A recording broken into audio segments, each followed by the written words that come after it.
இன்னைக்கு நீ கஷ்டப்பட்டுட்டு இருக்க, நீ பிரச்சனையில இருக்கிற, நீ இந்த நிலைமையில தான் இருக்க, உன்னோட குடும்ப சூழ்நிலைக்காக நீ இப்படி தள்ளப்பட்டு இருக்க அப்படின்னா இன்னைக்கு அது கஷ்டமா தெரியும். நாளைக்கு ஒரு சக்சஸ் ஸ்டோரியை நீ சொல்ல போற அப்படின்னா இந்த நினைவுகள் தான் நீ பரிமாறிக்க போற.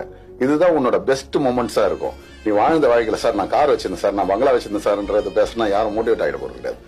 நீ என்ன நிலைமையில இருந்த, என்ன பிரச்சனைகள்லாம் சந்திச்ச, எவ்வளவு தூரம் நீ கடன்பட்ட, அசிங்கப்பட்ட, அவமானப்பட்ட, யாருமே இல்லாம தனிமையில இருந்த, என்னென்னலாம் உங்க லைஃப்ல நடந்ததோ அதை நீ ஷேர் பண்ணும்போது அதுதான் உன்னோட சக்சஸ் ஸ்டோரி.